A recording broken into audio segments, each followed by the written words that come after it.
Hello everyone, this is doctor Abdal. Welcome back to my YouTube channel learn with doctor Abdal. So आज का हमारा topic है isomorphic graph. So isomorphic graph क्या होते हैं? इन सिंपल वर्ड्स, अगर आपको दो ग्राफ गिवन है, मान लो G1 और G2 दो ग्राफ गिवन है, G1 ग्राफ जैसा उसको वैसे रहने दो और G2 को रीस्केच करके अगर आप G1 जैसा बना सकते हो तो दोनों आइसोमॉर्फिक ग्राफ होंगे। हो सकते हैं वो दिखने में सेम ना लग रहे हो, लेकिन उसमें सारी प्रॉपर्टीज सेम होंगी, like number of vertices, number of edges, degrees of the vertices and path, cycle, connectedness, ये सारी चीज़ें उसमें सेम होंगी अगर दो ग्राफ आइसोमॉर्फिक होंगे। आइसोमॉर्फिक मतलब आप एक तरह से कार्बन कॉपी भी समझ सकते हो, but not exactly carbon copy. मतलब ऐसा नहीं कि दिखने में बिल्कुल सेम होंगे। जैसे मैंने बताया कि G1 कोई ग्राफ है और G2 को अगर आप रीस्केच कर रहे हो तो वो G1 जैसा ही लगने लगेगा। जैसे कि मान लो, और उसमें हाँ, इसमें ज़रूरी नहीं है कि अगर एक ट्राइंगल आपने बनाया, एक ग्राफ है मान लीजिए, और दूसरा जो है वो भी ट्राइंगल है, वो कुछ ऐसा दिख रहा है, उसमें एजिस की जो देखो साइज जो है वो बड़ा है as compared to smaller graph. But ये दोनों आइसोमॉर्फिक ग्राफ होंगे। वाई? क्योंकि इसमें नंबर ऑफ वर्टिसेस सेम है, एजिस सेम है, दोनों का सारी प्रॉपर्टीज सेम है, दोनों एक्चुअल में ट्राइंगल ही है। ऐसा नहीं है कि उसमें एजिस का साइज अगर छोटा बड़ा हो गया तो उससे कोई फर्क नहीं पड़ता आइसोमॉर्फिज्म में, बस प्रॉपर्टीज सेम होनी चाहिए। अब इसको हम उसकी डेफिनेशन से भी समझ लेते हैं। तो G1 कोई ग्राफ है जिसमें V1 सेट है वर्टिसेस का, E1 सेट है आपका एजिस का, और G2 कोई सेकंड ग्राफ है जिसमें वर्टिसेस का सेट है V2 और एजिस का सेट है E2। ठीक है। So these two graph will be isomorphic if there exist a one to one and onto mapping. ठीक है, मतलब कि दोनों ग्राफ में, एक मान लो एक ग्राफ आपका G1 है, G2 है, तो वहां पे एक f फंक्शन मिलेगा G1 से G2 पे जो वन टू वन और ऑन टू होगा। फर्स्ट थिंग तो ये हो गई, और ये है if and only if condition में। ये मतलब अगर आइसोमॉर्फिक है तो one to one onto function मिलेगा, one to one onto function मिले तो आइसोमॉर्फिक होगा। और सेकंड चीज ये भी है कि अगर कोई आप G1 में कोई एज ले रहे हो जिसमें U और V उसके एंड वर्टिसेस है, मतलब दोनों वर्टिसेस एडजेसेंट वर्टिसेस हैं, सो जो आप G2 के अंदर कोई ग्राफ बना रहे हो, जो G2 में जो वर्टिसेस होंगे उसमें जो FU और FV होंगे ना, वो भी आपस में एडजेसेंट होंगे। क्योंकि आप जब देखो इधर वाले पे देखो, अगर एक फंक्शन है, फंक्शन मान लो किसी U पे अप्लाई हो रहा है और U कहाँ से आ रहा है, वो G1 से आ रहा है, तो FU कहाँ बिलोंग करेगा, वो G2 में करेगा ना। तो इसलिए ये वाला जो एज बन रहा है, FU FV एज जो बन रहा है, जो G2 के अंदर है, ये वाला एज जो है वो G2 के अंदर है, ये वाला एज। ठीक है, तो ये जो एज बनेगा आपका FU FV, ये E2 में जा रहा है, मतलब ये G2 का एक एज बनेगा। और यहाँ पे आपने वर्टिसेस देखो क्या लिए, UV। तो जब भी आप कोई से भी दो वर्टिसेस ले रहे हो E1 में, मतलब एक ग्राफ है आपका G1 और एक ग्राफ है आपका G2, तो आपने मान लो ABC इधर लिया और यहाँ पे मान लो XYZ इस तरह से ले लिया, तो A जो है आप किसी पे मैप कर दो, मतलब FA की इमेज आप कुछ ले लो X। अब आप FB की इमेज क्या लोगे वो डिपेंड करता है, वो आपने X को किस पे मैप करा है। FB जो है आप Y पे मैप कर दो और FC जो है वो आप Z पे मैप कर दो। तो one to one onto तो सिंपल दिख ही रहा है। अब आप एजेस देखो, अगर AB जो है वो G1 में एज है, तो A और B कहाँ मैप हो रहा है, A और B दोनों XY पे मैप हो रहे हैं, तो X और Y G2 में कोई एज है। अगर BC कोई G1 में एज है तो YZ जो है वो G2 में एज है। देन AC कोई अगर एज है G1 में, तो XZ जो है वो G2 में एज है। तो इस तरह से मतलब अगर कोई दो वर्टिसेस G1 में अगर आपके एडजेसेंट है, सिंपल सा ये समझ लो, अगर कोई दो वर्टिसेस आपके G1 में एडजेसेंट है तो उनकी जो इमेजेस बनेंगी, U और V की जो इमेजेस बनेंगी जो G2 के अंदर चली जाएंगी, FU और FV, वो भी एडजेसेंट होंगे दोनों वर्टिसेस। जो FU वर्टिस होगा और FV वर्टिस होगा वो G2 में एडजेसेंट होगा। तो इस तरह से आप कोई से भी यहाँ से G1 से दो पेयर उठाओगे तो G2 में उनकी इमेजेस के जो पेयर होंगे वो भी एडजेसेंट होंगे। ठीक है ना। अगर G1 में कोई दो एडजेसेंट वर्टिसेस हैं तो उनकी इमेजेस भी G2 में जो है वो एडजेसेंट होंगी। ठीक है, ये है आइसोमॉर्फिज्म। तो one to one onto, और एजिस में भी कॉरेस्पॉन्डेंस होगी। अगर कोई एज G1 ग्राफ में बनना है तो उसके कॉरेस्पॉन्डेंस की जो इमेजेस के वर्टिसेस हैं, मतलब वर्टिसेस की जो इतने इमेज ली है, वो G2 में एक एडजेसेंट वर्टिसेस की तरह ही काम करेगी। तो नोटेशन क्या देखते हैं हम आइसोमॉर्फिक। और अगर आपको अभी भी ये थ्योरी से चीज़ें ना क्लियर इतनी आसानी से नहीं हो पाती हैं, तो मैंने जैसे ट्रायंगल वाला आपको ये बताने की भी कोशिश करी है, जो ट्रायंगल वाला कॉन्सेप्ट मैंने ग्राफ का लिया है, तो इस तरह से थोड़ा समझने की कोशिश करो, फिर हम एग्जाम्पल में अच्छे से समझेंगे, क्वेश्चन करेंगे जब। नोटेशन इसमें आइसोमॉर्फिज्म की ये रहती है कि G1 is isomorphic to G2, या फिर किसी बुक में ऐसे डबल इक्वल टू करके उसमें ये रिलेशन वाला साइन लगा दीजिए, तो ये आपके आइसोमॉर्फिक की नोटेशन है। अब इसको हमने अभी इससे पहले की जो वीडियो करी थी उसमें एडजेसेंसी और इंसिडेंस मैट्रिक्स बनाना सीखा था। तो एडजेसेंसी मैट्रिक्स पे फोकस करो। हम किसी भी ग्राफ के एडजेसेंसी मैट्रिक्स तो बना ही सकते हैं ना। तो अगर आपने दो ग्राफ आपको G1 G2 दे रखे हैं, आपने G1 की एडजेसेंसी मैट्रिक्स बनाई मान लो A। अब आप क्या करोगे, G2 की भी कोई एडजेसेंसी मैट्रिक्स बनाओगे B। अब B के वर्टिसेस को थोड़ा सा आप क्या करोगे, ट्रांसफॉर्म करोगे। देखो क्या लिखा है यहाँ में, G1 G2 आइसोमॉर्फिक ग्राफ होंगे if and only the adjacency matrix of G1 can be transform into adjacency matrix of G2। Means आपने G1 मैट्रिक्स बना ली, उसको एज इट इज रहने दो। अब B आपने G2 की जो मैट्रिक्स बनाई जिसमें वर्टिसेस होंगे मान लो ABCD। अब आप क्या करो, इनको ना ट्रांसफॉर्म करना स्टार्ट करो। हो सकता है ये अभी A जैसा ना लग रहा हो, ये जो B मैट्रिक्स आप बना रहे हो ये A जैसी ना दिख रही हो, तो आप उनको चेंज करने की कोशिश करो जिससे वो सेम, मान लो C की रिक्वायरमेंट यहाँ है, D की यहाँ है, और A की यहाँ है, B की यहाँ है। तो ये इस तरह से आपने ट्रांसफॉर्म करा, और हो सकता है ट्रांसफॉर्म करने के बाद वो A जैसे ही दिखनी शुरू हो जाए। अगर ऐसा हो रहा है ट्रांसफॉर्मेशन के बाद कोई मैट्रिक्स किसी दूसरे ग्राफ के एडजेसेंसी मैट्रिक्स के जैसे दिखने लगे, ठीक है, तो वो दोनों ग्राफ आइसोमॉर्फिक होंगे। मतलब हम एडजेसेंसी का कॉन्सेप्ट भी यूज कर सकते हैं, क्योंकि हमने बनाना सीखा है तो हम उसको भी यूज कर सकते हैं। But most of the cases में ना इसकी रिक्वायरमेंट नहीं पड़ती है, क्योंकि ये थोड़ा सा देखने में आसानी से नहीं बन पाता है। फिर आपको ट्रांसफॉर्मेशन वगैरह भी बनानी पड़ती है, जैसे हम सिमिलर मैट्रिसेस भी करते थे। अगर आपको याद हो, टू मैट्रिसेस सिमिलर कब होती हैं, A और B, जब एक P मैट्रिक्स मिलती है और उस तरह से कुछ कॉन्सेप्ट बन के आता है कि P inverse BP is equal to A हो जाए तो दोनों मैट्रिक्स सिमिलर हो जाती हैं।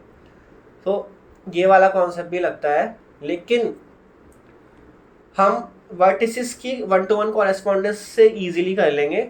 अगर नहीं हो पाएगा तो हम किसी फर्दर वीडियोस में, एडवांस वीडियोस में हम मैट्रिसेस के थ्रू भी करना सीख लेंगे, ठीक है।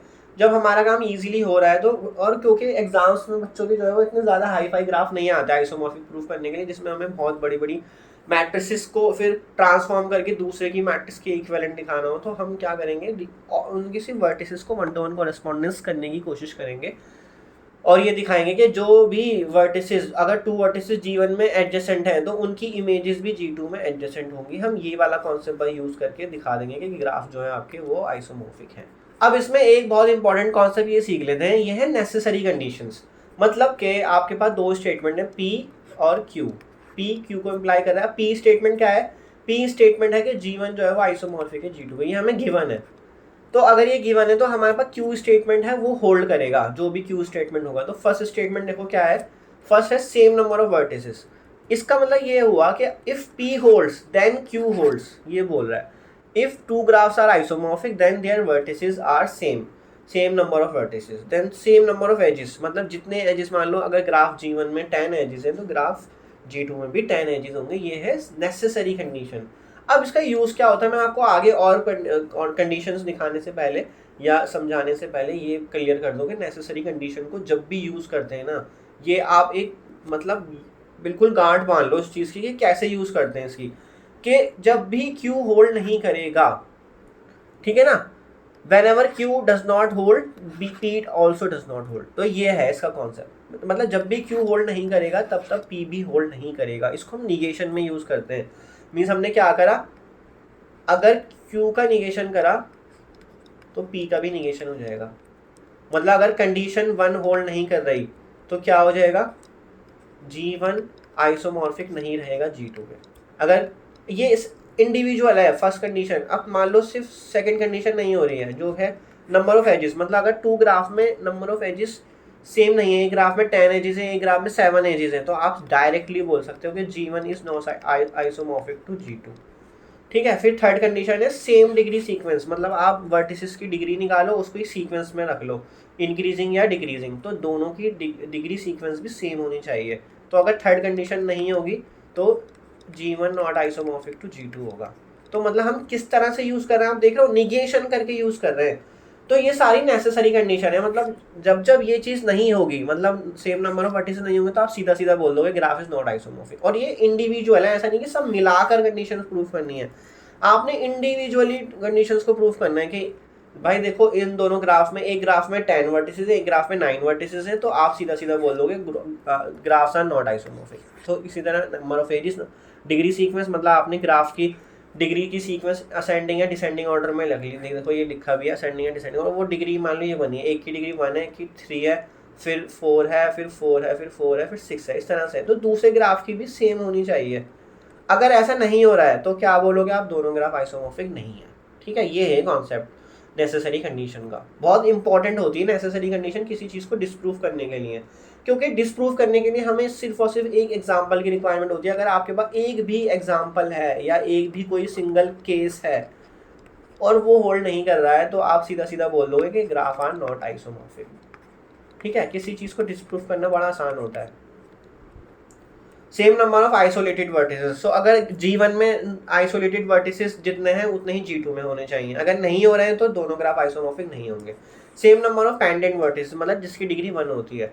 सो अगर ऐसा नहीं हो रहा है, दोनों में same number of pendant vertices नहीं है, तो ग्राफ आइसोमॉर्फिक नहीं होंगे। Then same number of components, components का कॉन्सेप्ट क्या होता है, मान लो एक ग्राफ है G1, वो डिस्कनेक्टेड ग्राफ है, मतलब उसमें एक ट्राइंगल है और एक स्क्वायर है, इस तरह से ये पूरा ग्राफ है G1।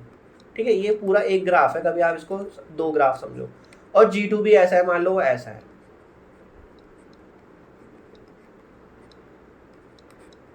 सो देखो ये भी आपके आइसोमॉर्फिक हैं। और अगर जितने ये कंपोनेंट है, इसका एक कंपोनेंट, 2 कंपोनेंट, मतलब डिस्कनेक्टेड ग्राफ के जितने भी सेपरेटेड ग्राफ्स पार्ट्स होते हैं, जो भी डिस्कनेक्टेड पार्ट्स होते हैं, उनको कंपोनेंट्स बोलते हैं। तो अगर G1 में जितने कंपोनेंट्स हैं उतने ही नंबर ऑफ कंपोनेंट G2 में होने चाहिए। ऐसा नहीं होना चाहिए कि इसमें एक एक्स्ट्रा कंपोनेंट आ गया, इसमें मान लो एक मैंने ये ऐसे एक लाइन ले ली 3 वर्टिसेस एंड 2 एजेस की, तो अब इसमें 2 कंपोनेंट्स हैं, G2 में 3 कंपोनेंट्स हैं, तो दोनों में सेम नंबर ऑफ कंपोनेंट्स नहीं है, तो ग्राफ आइसोमॉर्फिक नहीं होंगे। सेम साइकिल स्ट्रक्चर, इसका मतलब ये है कि साइकिल क्या होती है, देखो साइकिल सबसे छोटी साइकिल होती है आपकी जो क्लोज हो, मतलब इस तरह से हो। ये ट्राइंगल साइकिल है, फिर 4 वर्टिसेस की एक साइकिल है, मतलब आपने एक वर्टिस से स्टार्ट करा और फिर वापस उसी वर्टिस पे घूमते हुए एक पाथ के थ्रू आ गए। ठीक है ना, ये पाथ बना लिया ना आपने 4 एजेस का, फिर इसी तरह आपने 5 एजेस का बना लिया। ठीक है, ये भी एक साइकिल है। तो साइकिल ये 3 साइकिल हो गई आपकी, ये 4 साइकिल, ये 5 साइकिल। तो ये बता रहा है कि अगर दोनों में सेम साइकिल स्ट्रक्चर है, मतलब अगर एक ग्राफ में कोई आपको 4 लेंथ की साइकिल मिल रही है, मान लो कोई इस तरह की 4 लेंथ की साइकिल मिल रही है, तो दूसरे ग्राफ में भी 4 लेंथ की साइकिल मिलनी चाहिए। अगर एक ग्राफ में 5 लेंथ की साइकिल मिल रही है, तो दूसरे ग्राफ में भी 5 लेंथ की साइकिल मिलनी चाहिए। अगर नहीं मिल रही है, मान लो फॉर एग्जाम्पल एक G1 ग्राफ में जो है वो 6 लेंथ की साइकिल है और G2 ग्राफ में कोई 6 लेंथ की साइकिल मिल ही नहीं रही है, तो दोनों ग्राफ आइसोमॉर्फिक नहीं होंगे। तो ये है नेसेसरी कंडीशन कि सेम साइकिल स्ट्रक्चर दोनों ग्राफ में होना चाहिए। तो डिस्प्रूव करने के लिए हम इसको यूज़ कर सकते हैं।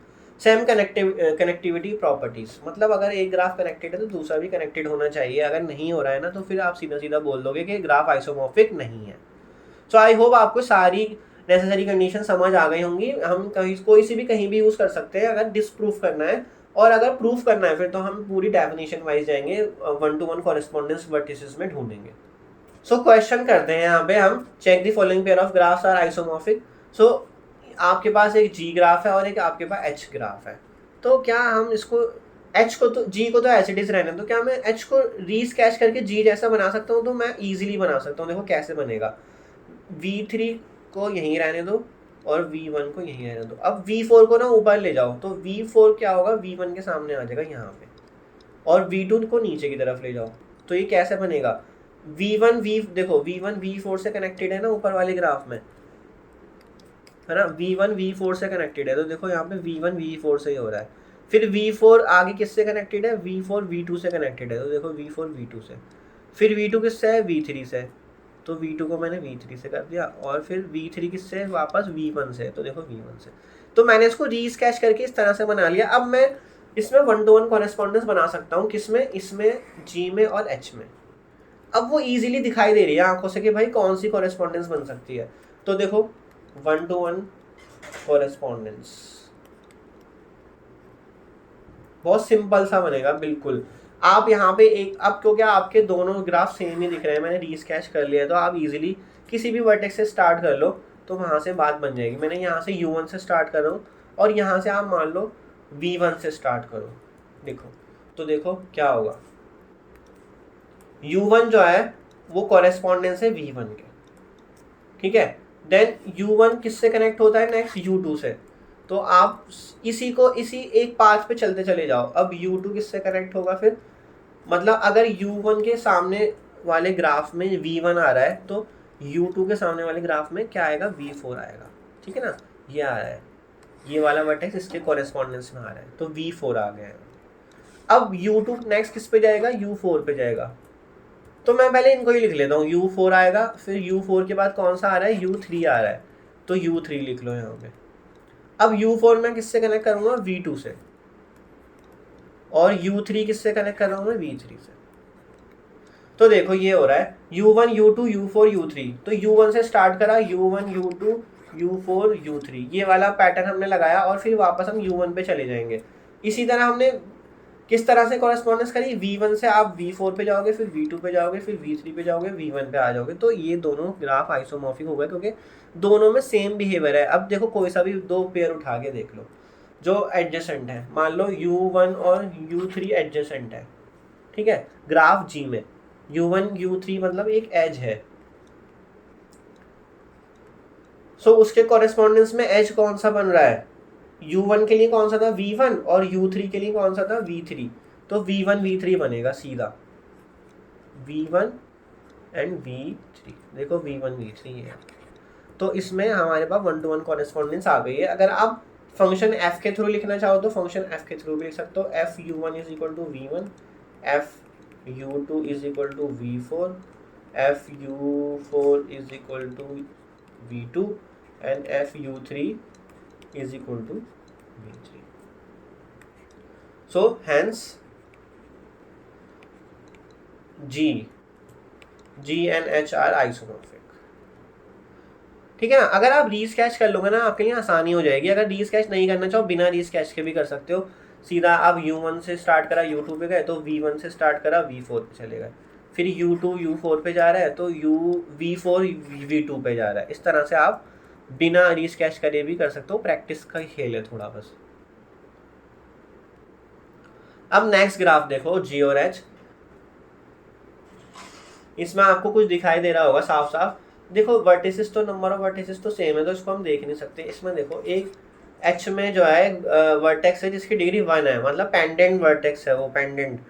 अब नेक्स्ट जो है आपका H में तो मिल रहा है, H में एक पेंडेंट वर्टेक्स तो मिल रहा है यहाँ पे, लेकिन यहाँ पे कोई भी नहीं मिल रहा G में। तो इसका मतलब ये दोनों ग्राफ क्या है, आइसोमॉर्फिक नहीं है। सो आप लिख सकते हो उसको simple, since H has a vertex of degree 1 in H but G has no vertex of degree 1, therefore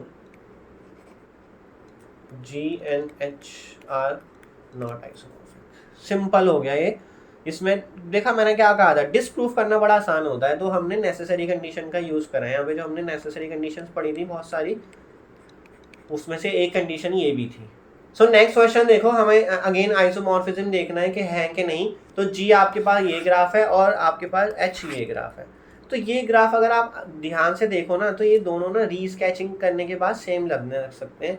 अब वो कैसे लगेंगे देखो, मैं एच को रीस्केच करके दिखाता हूँ आपको, तो आपको दिखने लगेगा। देखो V5 और V4 को तो यहीं रखो, V5 और V4, V3 को भी यहीं रखो। अब बाहर देखो V4 और यहाँ पे सीधा एक V4 U1 से मिलता है फिर U2 से मिल जाता है। तो मैं ये 6 वाले को बाहर की तरफ खींच लेता हूँ पकड़ के। तो क्या होगा देखो, ये मैं यहाँ पे ले गया 6 वाले को, V6 मैंने इधर कर दिया और V6 तो V3 से कनेक्टेड ही है। देखो V6 V3 से कनेक्टेड है। तो मैंने क्या करा, ये वाली एज को ना मैं बाहर ले गया निकाल के, और जो बाहर वाली एज है, ये वाली जो एज है, मैं इसको अंदर की तरफ खींच लूँगा। तो कैसे करूँगा, V5 जो है वो V1 से है और V1 फिर V2 से है। यहाँ पे V1 को V2 से करो और फिर V2 किससे है, V2 फिर V3 से है, तो यहाँ पे तो एच आपका अब देखो रीस्केच करने के बाद बिल्कुल सेम G जैसा ही लग रहा है ना। अब हम 1-to-1 कॉरेस्पॉन्डेंस लिख लेते हैं। सो सिंपल 1-to-1 कॉरेस्पॉन्डेंस देखो, एक पॉइंट से स्टार्ट कर लो, U1 U2 पे जाएगा, फिर U3 पे, फिर U4 पे, फिर U5 पे, U6 पे और U2 पे। इस तरह से मैं स्टार्ट कर रहा हूँ और फिर इनकी 1-to-1 कॉरेस्पॉन्डेंस लिख लूँगा, U1 U2 U3 U4 U5, ठीक है ना। मैंने इस यहाँ से देखो स्टार्ट करा ऐसे। इसमें ये मत सोचना आपके पूरे सारे एजेस कवर करने, मैं सिर्फ एक पैटर्न बना रहा हूँ कि मेरे जो पैटर्न मैं इसमें बनाऊंगा ना, वही पैटर्न मैं इसमें भी बनाऊंगा और इस तरह से 1-to-1 कॉरेस्पॉन्डेंस मेरी बन जाएगी। तो U6 और फिर U2 वापस आ जाएगा। तो बस U6 6 वर्टिसेस है ना, तो हमें 6 वर्टिसेस की 1-to-1 कॉरेस्पॉन्डेंस बनानी है।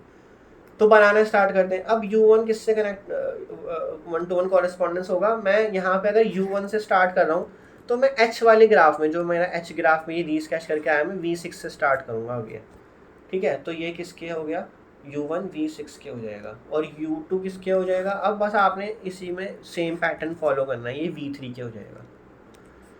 फिर ये नेक्स्ट V4 पे जाएगा, मतलब अगर यहाँ पे U3 आ रहा था तो यहाँ पे क्या आ रहा है, V4 आ रहा है। फिर यहाँ पे अगर U4 आ रहा था तो यहाँ पे क्या आएगा, V5। फिर नेक्स्ट V5 कहाँ जा रहा है, V1 पे, तो ये आ गया V1 और नेक्स्ट V1 किस पे जा रहा है, V2 पे। तो ये आपकी 1-to-1 कॉरेस्पॉन्डेंस आ गई, मतलब दोनों ग्राफ बिल्कुल सेम बिहेव करेंगे, सेम स्ट्रक्चर है। और अगर आप F की फॉर्म में करना चाहो तो F की फॉर्म में भी कर सकते हो। इसमें बस जो आपका 1-to-1 फंक्शन होता है, मतलब H G से जो H आपका है वो किस तरह से बिहेव करेगा, F U1 को कहाँ मैप करेगा, V6 पे, ठीक है ना। मैं यहीं से देख के लिख रहा हूँ उसको अब। तो दोनों तरीके सही हैं, आप इस तरह से भी लिख सकते हो। F U2 को कहाँ करेगा, V3 पे, और F U3 को V4 पे। इसी तरह करते करते आप लास्ट तक लिख लेना, F U6 को कहाँ करेगा, V2 पे। सो ये दोनों आइसोमॉर्फिक होंगे, hence G is isomorphic with GH, ठीक है। ये सिंबल सही से बना लेना। अब नेक्स्ट ग्राफ देखते हैं क्या है हमारे पास। नेक्स्ट ग्राफ है ये, तो देखते हैं क्या ये दोनों आइसोमॉर्फिक हैं कि नहीं। तो इसमें देखो मैं नेसेसरी कंडीशन यूज करूंगा क्योंकि इसमें एक चीज दिखाई दे रही है फिलहाल, कंडीशन। इसमें ना एक चीज और भी आप सीख सकते हो। देखो अगर हम किसी भी वर्टेक्स से स्टार्ट करते हैं, मान लो A से स्टार्ट करा, A की डिग्री 2 है, तो मैं इस ग्राफ में भी किसी 2 डिग्री के वर्टेक्स से स्टार्ट करूंगा। तो 2 डिग्री या तो आप T से कर सकते हो या U से कर सकते हो, आप जैसे मर्जी चाहे कर लो। T से कर लेते हैं चलो। A जो है वो B पे जा रहा है जिसकी डिग्री 3 है। अब आपका जो यहाँ पे था, सॉरी कौन सा वर्टेक्स था ये, T था, तो A जो है वो B पे जा रहा है, तो T कहाँ पे जाएगा, 3 डिग्री पे जाएगा। तो 3 डिग्री कहाँ है, 3 डिग्री S के पास है, वो S पे चला गया। अब B यहाँ से 2 डिग्री पे जा रहा है या 3 डिग्री पे जा रहा है, तो 3 डिग्री पे गया तो ये भी 3 डिग्री पे जा सकता है, यहाँ पे भी जा सकता है या फिर यहाँ पे भी जा सकता है। तो हम इसको 3 डिग्री पे ले जाते हैं या अंदर ही ले जाते हैं 3 डिग्री पे। अब ये F जो है वो G पे जा रहा है जिसकी डिग्री 2 है, तो W जो है वो X पे जा रहा है जिसकी डिग्री 2 है। फिर G पे जाने के बाद ये H पे गया जिसकी डिग्री 3 है। अब X जो है वो Y पे जा रहा है जिसकी डिग्री 2 है। तो यहाँ पे क्या प्रॉब्लम आ गई, जब हम एक पाथ ढूंढ रहे थे 1-to-1 कॉरेस्पॉन्डेंस बनाने के लिए, हमने A B F G H तक गए, तो वहाँ तक डिग्री सेम फॉलो हो रही थी। हमने T पे गए, T से S पे गए, फिर W पे गए, फिर X पे गए, और जब जैसे हम Y पे आए तो वहाँ पे दोनों की डिग्री ना डिफरेंट आ गई। हमें तो डिग्री सेम चाहिए ना, जो हम 1-to-1 कॉरेस्पॉन्डेंस बनाएंगे उनकी डिग्री भी सेम होनी चाहिए। मतलब कि अगर A जो है वो T से 1-to-1 कॉरेस्पॉन्डेंस है तो दोनों की प्रॉपर्टी सेम होनी चाहिए। A की डिग्री भी 2 है, T की डिग्री भी 2 है, इसलिए हमने दोनों को 1-to-1 कॉरेस्पॉन्डेंस में मैपिंग करी है इन दोनों की। अब हम A के बाद B पे गए, तो T कहाँ गया था, S पे गया था, तो डिग्री 3 पे जा रहा है, मतलब S की भी डिग्री 3 है, B की भी डिग्री 3 है। तो ये यहाँ पे जो है 1-to-1 कॉरेस्पॉन्डेंस यहाँ तक तो बन रही थी G तक, लेकिन फिर x तक बन रही थी, लेकिन जब हम g से h पे गए तो h की डिग्री 3 है, बट x से जब हम y पे जा रहे हैं वहाँ पे डिग्री 2 है। और अगर आप सोच रहे हो कि ये तो एक ही पार्ट होना है, हम और भी पार्ट हो, तो आप और भी ट्राई करके देख लेना। अब मैं आपको दिखाता हूँ नेसेसरी कंडीशन कैसे अप्लाई हो रही है यहाँ पे। देखो हम यहाँ से स्टार्ट करते हैं, f से g जा रहे हैं, 1 2 3 d तक आ गए, 4 5 6। सो इसमें जो सबसे बिगेस्ट साइकिल है वो 6 लेंथ की है, इससे बड़ी साइकिल आपको नहीं दिखेगी। आप क्या है बाहर से देखो, 1 2 3 4 5 6, तो 6 लेंथ की है सबसे बड़ी साइकिल। और क्या है बाहर से ये देख लो, ये भी यहाँ ख़त्म हो जाएगी, ठीक है। या फिर 1 2 3 4 5 6, ये नहीं होगी क्योंकि वापस ए पे भी आना है हमें, ठीक है ना। साइकिल मतलब क्लोज होती है, तो ये क्लोज तो नहीं हो रही, और उसमें कोई एज जो है ना रिपीट नहीं होना चाहिए साइकिल में, ना वर्टेक्स रिपीट होना चाहिए, बल स्टार्टिंग और एंड वाला ही वर्टेक्स सेम होना चाहिए। तो हमने क्या करा, जो बिगेस्ट साइकिल है हमने एक वर्टेक्स से बी से स्टार्ट करा और घूम फिर के वहाँ पे सारे एजेस को यूज़ करते हुए एक एक बार वर्टेक्सेस को भी बी पे वापस आ गए। तो इसमें जो बिगेस्ट साइकिल है वो 6 लेंथ की है, तो यहाँ पे लिख लेते हैं G has a biggest लिख लो, चलो biggest cycle, या G has a cycle of maximum length which is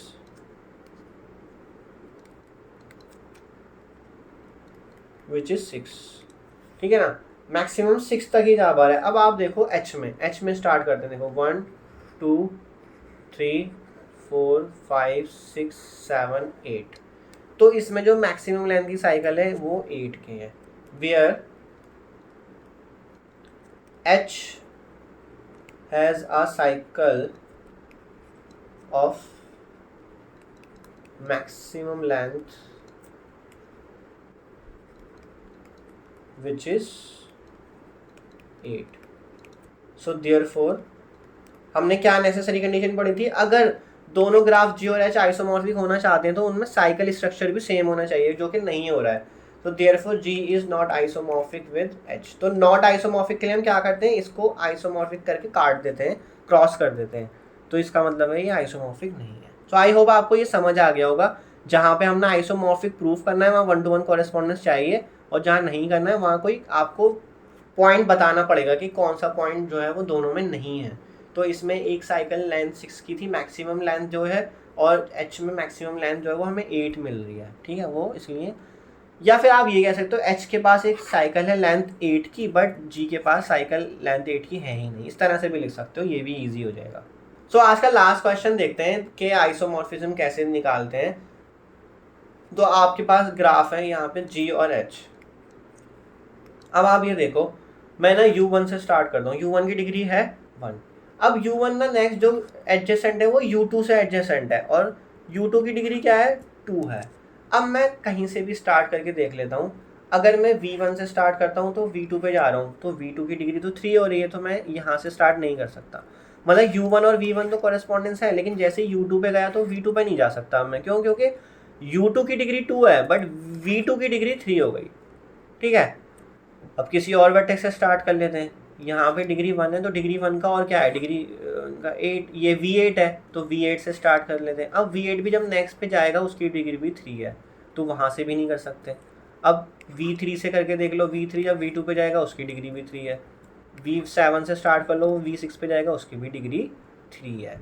तो यहाँ पे क्या प्रॉब्लम आ रही है, जब हम एक एडजेसेंट वर्टिसेस ढूंढ रहे हैं, मतलब U1 और U2 अगर G में एडजेसेंट हैं तो V1 और V2 तो एडजेसेंट तो हैं, लेकिन उसमें V2 की डिग्री जो है वो सेम नहीं आ पा रही है जो U2 की है।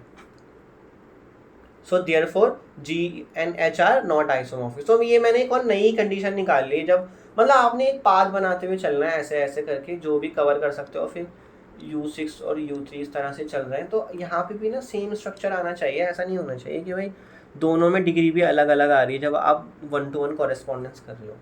सो इसको आप कैसे लिखोगे, सिंपल एक लैंग्वेज बना लेना। सो इन G U1 is adjacent with u2 where u2 has degree 2, but in H if we start from any vertex either v1, या तो v1 से स्टार्ट कर लो, या फिर v8 से स्टार्ट कर लो, या फिर v3 से स्टार्ट कर लो, या फिर और v7 से स्टार्ट कर लो, then the next adjacent vertex has degree 3, therefore G and H are not isomorphic। मतलब मैंने यही लिखा है कि जैसे ही मैं H में स्टार्ट कर रहा हूँ from any of the vertex V1, क्योंकि मैंने U1 से स्टार्ट करा तो उसकी डिग्री 1 थी, तो मैं V1, V3, V7 और V8 में इन चारों में से ही किसी से स्टार्ट कर सकता हूँ, क्योंकि इन चारों की डिग्री 1 है। बट जैसे ही मैं इन चारों से स्टार्ट करता हूँ और फिर नेक्स्ट पे जा रहा हूँ ना, तो नेक्स्ट पे V1 से स्टार्ट करा तो मैं V2 पे जा रहा हूँ, V3 से स्टार्ट करा तो तब भी V2 पे जा रहा हूँ, तो उनकी डिग्री 3 आ रही है V2 की। जबकि G में क्या हो रहा था, नेक्स्ट पे जैसे जा रहा हूँ उसकी डिग्री तो 2 आ रही है। अब मैंने V7 से स्टार्ट करा तो मैं V6 पे गया, उसकी भी डिग्री 3 आ रही है। V8 से स्टार्ट करा फिर V6 पे गया, उसकी डिग्री भी 3 आ रही है। तो मैंने यहाँ यही लिखा है, but in H if we start from any of the vertex V1, V8, V3 और V7, then the next adjacent vertex has degree 3. So therefore G is not isomorphic to H because U1 जिससे adjacent हो रहा है U2 से, उसकी degree 2 है U2 की, but हम H में ऐसा कुछ फाइंड ही नहीं कर पा रहे 1-to-1 कॉरेस्पॉन्डेंस, तो इसलिए आइसोमॉर्फिक नहीं होंगे। अब नेक्स्ट देखो, ये क्या ये आपको आइसोमॉर्फिक लग रहे हैं या नहीं लग रहे हैं, इसमें देखते हैं। देखो अगर मैं आपको, ये G है आपका, ये आपका H है, अगर मैं H को रीड्रॉ करूँ, देखो मैं इसको बिल्कुल G जैसा रीड्रॉ कर सकता हूँ जो मुझे दिखाई दे रहा है। मैं क्या कर रहा हूँ, इस वाले वर्टेक्स को खींच के मैं इधर ले जाऊँगा ऊपर, तो क्या होगा, ये बिल्कुल कैसा दिखने लगेगा, ये बिल्कुल इस तरह से दिखने लगेगा आपका जो ये दिख रहा है। और मैं इस वाले वर्टेक्स को खींच के इधर ले जाऊँगा V6 को, तो ये बिल्कुल आपका G जैसा दिखने लगेगा। तो देखो क्या करते हैं हम, जो ये आपका रेक्टेंगल है इसको तो एज इट इज़ रखो, V1, V2, V3 और V4 इसको तो एज इट इज़ रखो। अब V5 को ना मैं ये वाली लाइन थोड़ा स्ट्रेच कर रहा हूँ, जो अलाउड होता है आइसोमॉर्फिज्म में। ऐसा नहीं होता कि अगर एक साइज है तो उसको हम स्ट्रेच करके और बड़ा नहीं कर सकते, हम बड़ा कर सकते हैं, स्ट्रेचिंग अलाउड होती है। तो मैं V5 और V6 को स्ट्रेच करके यहाँ पे और यहाँ पे लेके जा रहा हूँ, ये V5 हो गया और ये V6 हो गया। तो अब V5 किस से कनेक्टेड था, वो V1 से था और V2 से था, और V5 फिर V6 से भी था, तो वो नीचे यहाँ V6 से है। और V6 किस से है, V6 जो है वो V4 से है और V3 से है, तो V6 V4 से है और V3 से है। तो देखो अब G और H बिल्कुल सेम दिखाई दे रहे हैं, तो हम 1-to-1 कॉरेस्पॉन्डेंस इसमें बना सकते हैं। सो 1-to-1 कॉरेस्पॉन्डेंस क्या बनेगी, ठीक है। अगर आपने रीस्केचिंग करके सेम दिखा दिया ना, तो फिर 1-to-1 कॉरेस्पॉन्डेंस बड़ा आसान काम हो गया। आप U1 से स्टार्ट करो, U2, U3, U4, U5, U6, तो सारे वर्टिसेस कवर हो रहे हैं। तो मैं इस तरह से ही बनाता हूँ, देखो U1, U2, U3, U4, U5, U6। अब ये किसके कॉरेस्पॉन्डेंस में आएंगे, ये बना लेते हैं 1-to-1 कॉरेस्पॉन्डेंस। तो मैं यहाँ पे V5 से स्टार्ट करूँ अपनी H वाले ग्राफ में, ठीक है। तो मैं कैसे जाऊँगा, V5, V2, V3, V6, V4, V1 और V5 तक जाऊँगा मैं। तो क्या होगा, मेरे 1-to-1 कॉरेस्पॉन्डेंस यहाँ से बन जाएगी, और डिग्री भी सब सेम मेंटेन करेंगे, देख लेंगे हम, आपको दिखा दूंगा मैं आपको। V5, V2, V3, V6, V4, V1। देखो अब किसी की भी डिग्री उठा के देख लो आप, V4 V6 से है, तो V4 की डिग्री क्या है, सॉरी U4 की डिग्री क्या है, U4 की डिग्री है 3, और वो किसके साथ है, U4 V6 से है, तो V6 की भी 3 है, ठीक है ना। अब आप देख लो V1 है, V1 की डिग्री कितनी है, 1 2 3 डिग्री है V1 की, और उसके साथ है U6, तो U6 की भी 3 है। तो ये 1-to-1 कॉरेस्पॉन्डेंस होगी। और अगर आप F की फॉर्म में लिखना चाहो तो F जो आपका F फंक्शन होता है G से H 1 to 1 on 2, वो फंक्शन क्या बनेगा, वो फंक्शन बनेगा ये FU1 जो है वो V5 से होगा, FU2 जो है वो V2 से होगा, FU3 V3 से हो गया, FU4 V6 से हो जाएगा। ठीक है ना। तो ये आप बस मैं यहीं से देख के लिख रहा हूँ, उसको आप पूरा कर लेना। और कौन सा बचा है वैसे, V5 U5 जो है वो V4 से हो जाएगा और V6 V1 से हो जाएगा। तो यही आपकी 1-to-1 कॉरेस्पॉन्डेंस बन जाएगी।